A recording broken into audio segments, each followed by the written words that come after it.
नमस्कार। इस व्याख्यान में मैं बीए पाठ तृतीय के विद्यार्थियों से असहयोग आंदोलन के कार्यक्रम एवं महत्व के बारे में बात करूंगी। इससे पूर्व के व्याख्यान में मैंने आपसे बात की थी कि किस प्रकार दिसंबर 1920 में कांग्रेस के नागपुर अधिवेशन में असहयोग आंदोलन की योजना को स्वीकृति प्रदान की गई थी। इस अधिवेशन में कांग्रेस का लक्ष्य स्वराज्य घोषित किया गया था। असहयोग आंदोलन का जो कार्यक्रम घोषित किया गया उस पर यदि हम एक नज़र डालें तो वो इस प्रकार से था।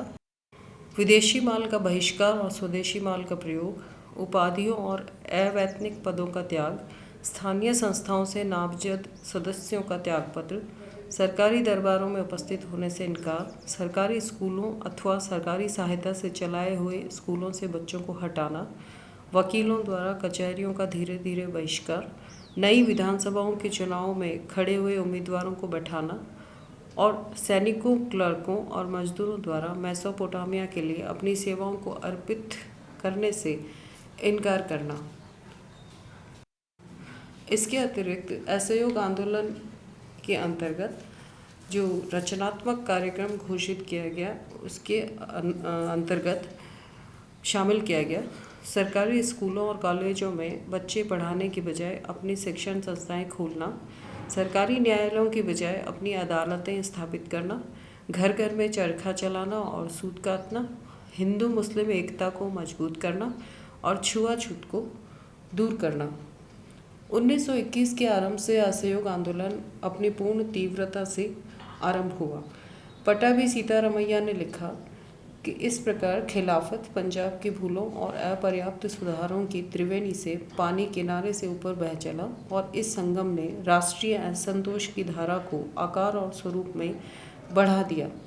5 फरवरी 1922 को उत्तेजित भीड़ ने उत्तर प्रदेश के गोरखपुर जिले में चौरी चौरा नामक स्थान में एक पुलिस चौकी को आग लगा दी, जिसमें कई सिपाही मर गए।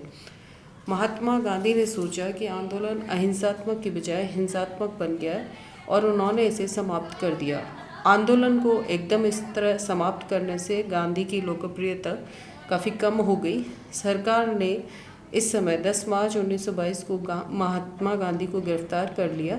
18 मार्च 1922 को अहमदाबाद में सेशन जज ब्लूमफील्ड की अदालत में गांधी जी पर मुकदमा चलाया गया और 6 वर्ष की कैद की सज़ा दी गई। 5 फरवरी 1924 को बीमारी के कारण गांधी जी को 6 वर्ष पूरे होने से पहले ही छोड़ दिया गया। असहयोग आंदोलन की समीक्षा करते हुए डॉक्टर रघुकुल तिलक ने लिखा है, असहयोग आंदोलन का क्या परिणाम हुआ।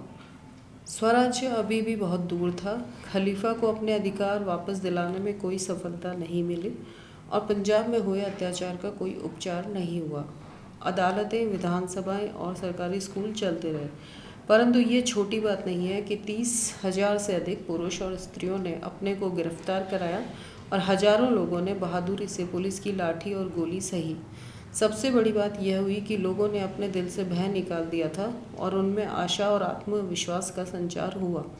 अंग्रेजों की ताकत और उनके इस देश पर हमेशा शासन करने के अधिकार और क्षमता का भ्रम हमेशा के लिए दूर हो गया। मूलतः इस आंदोलन ने भविष्य में होने वाले इससे भी बड़े आंदोलनों की भूमिका तैयार की। यह आंदोलन एक उल्लास भरा अनुभव था और सत्य में कवि वर्ड्सवर्थ के शब्दों में ये कहा जा सकता है कि उस सुप्रभात में जीवित रहना ही परमानंद था और उस समय युवक होना तो स्वर्ग के समान था।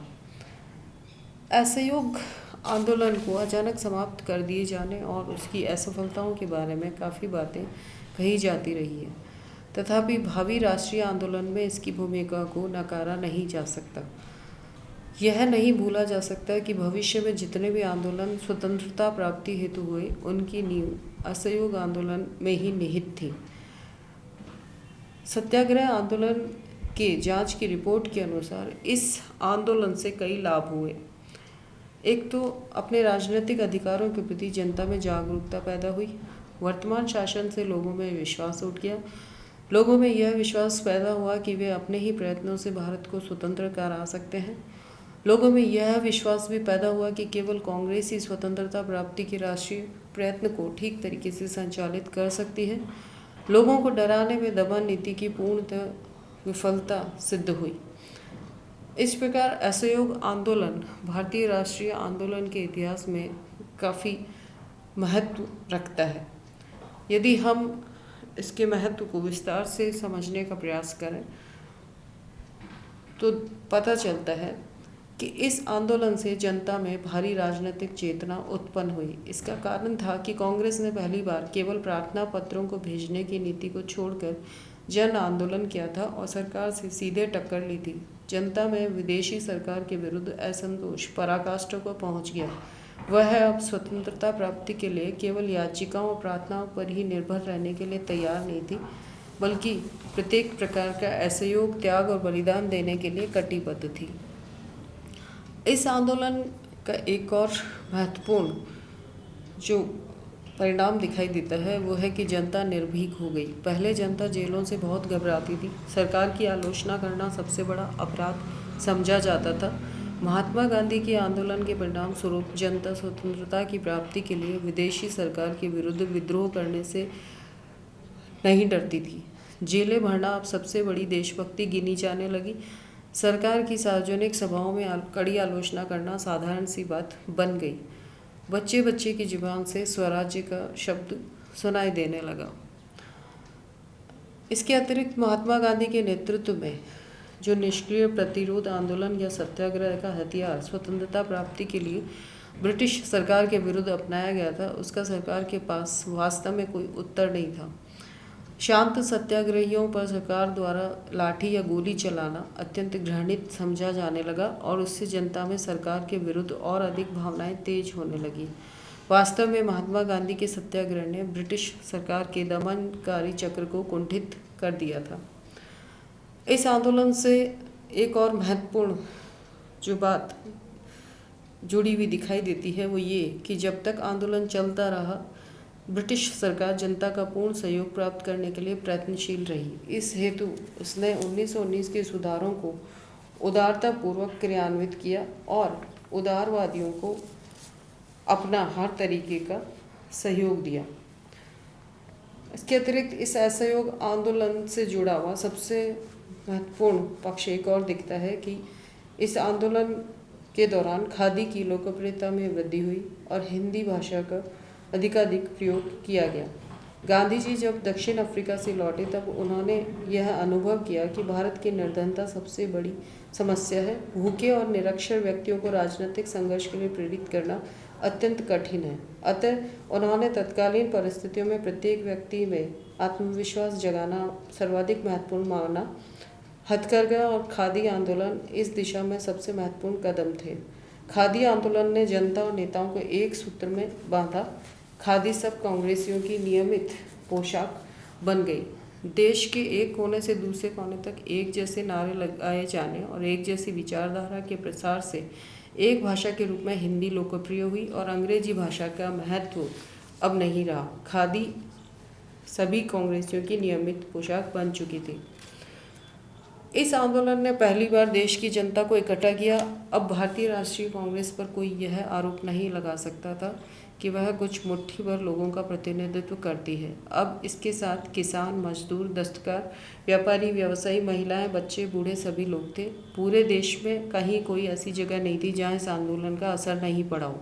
सुभाष चंद्र बोस ने कहा, 1921 के वर्ष ने देश को निसंदेह एक सुव्यवस्थित पार्टी संगठन प्रदान किया।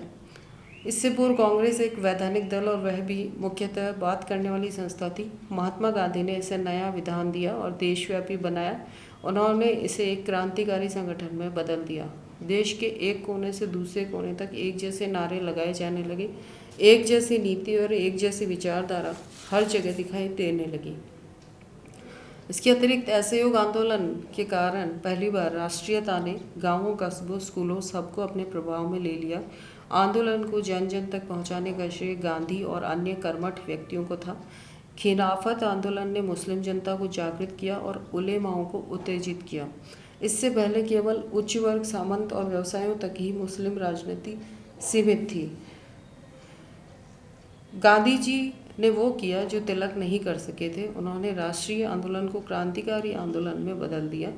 उन्होंने इसे भारतीय स्वतंत्रता को प्राप्त करने की सीख दी। संवैधानिक दबाव या विवाद और समझौता द्वारा नहीं, बल्कि शक्ति द्वारा जो अहिंसात्मक हो। उन्होंने राष्ट्रीय आंदोलन को केवल क्रांतिकारी ही नहीं बल्कि लोकप्रिय भी बना दिया। अंत में हम कोपलैंड के शब्दों में यदि देखें तो गांधी जी ने राष्ट्रीय आंदोलन को स्वतंत्रता के ध्येय की ओर बढ़ना सिखाया। यह कार्य सरकार पर वैधानिक दबाव डालकर अथवा वाद विवाद या समझौते द्वारा नहीं हुआ, बल्कि अहिंसा की शक्ति के द्वारा हुआ था।